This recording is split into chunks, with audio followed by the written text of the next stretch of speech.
What the fuck are you even talking about? What the fuck are you even talking about?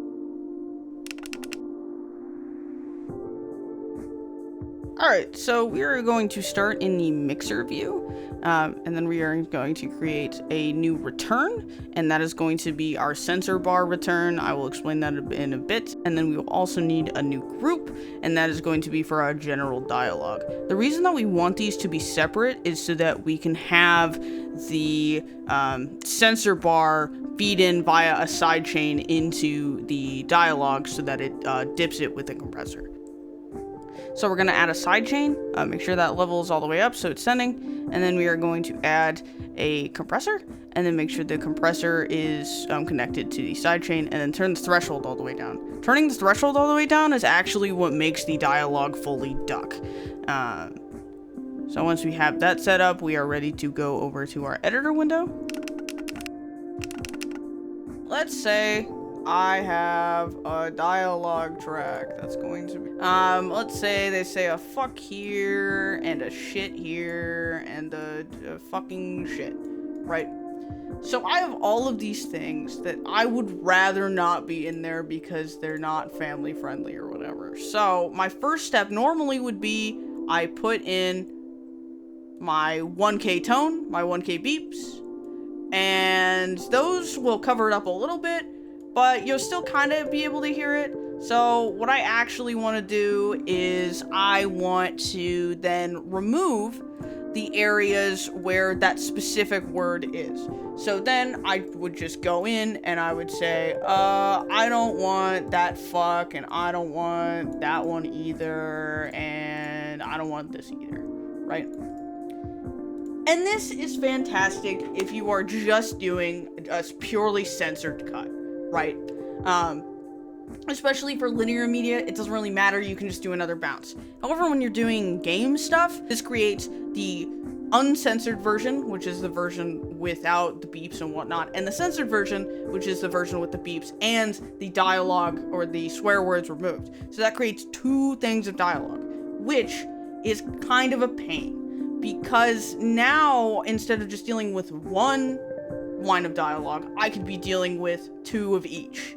It gets really, really complicated, especially in game audio. If you have like 30 billion lines of dialogue, I don't want to have 60 billion lines of dialogue because I have to have a censored and uncensored version. So we do something a little bit different.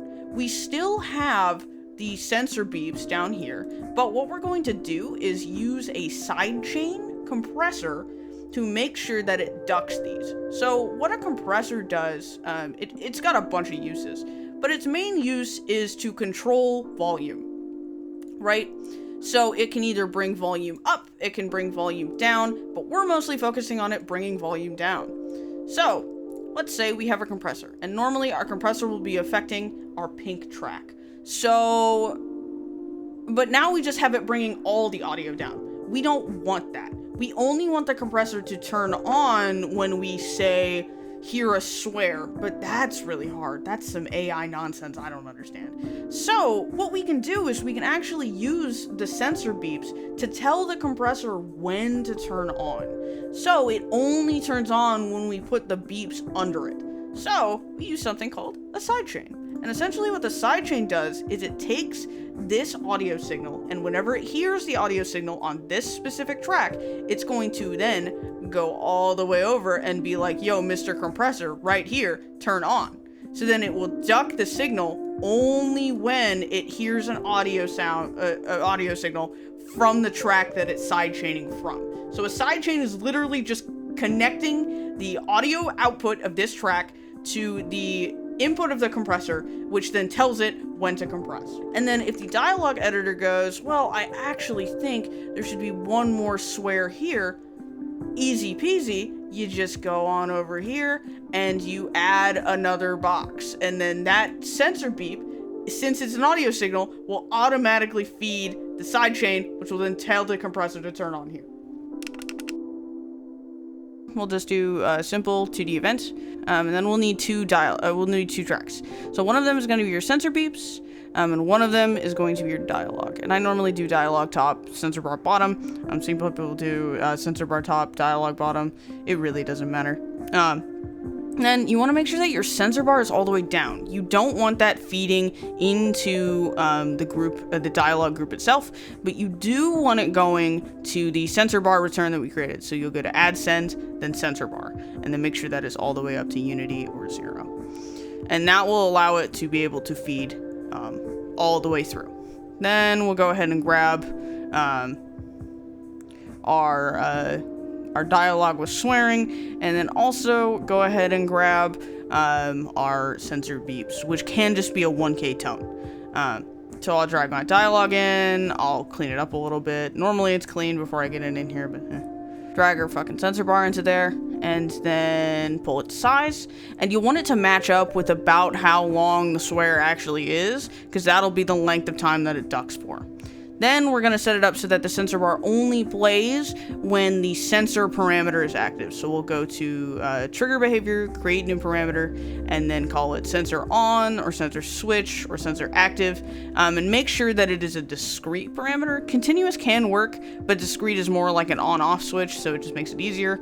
And then let's make sure that it's a global parameter so that any dialogue we put this on will be able to have the censor parameter. And then we'll only set it so that it plays only when the censor bar is active. So if it's at 0, you'll hear nothing, but if it's at 1, you'll be able to hear the bar.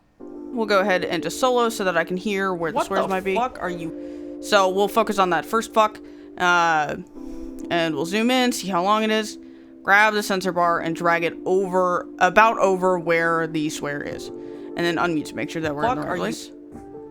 So once we create our new event, we'll need to drag the event into the dialogue group so that it's actually getting affected by the sidechain, and then we'll head back on over, and that should now duck it. What the f are you even talking? And notice how it takes a really long time for the audio to come back up. That's because I set the release time too long. So attack is what tells the compressor how fast to react to the impulse coming from the sidechain, and the release is how long it will stay dipped. So you want the release to be around 36 ms, whereas the attack, you want it to be as fast as possible so that it can react whenever the censor bar shows up. What the fuck are you even talking about? What the fuck are you even talking about?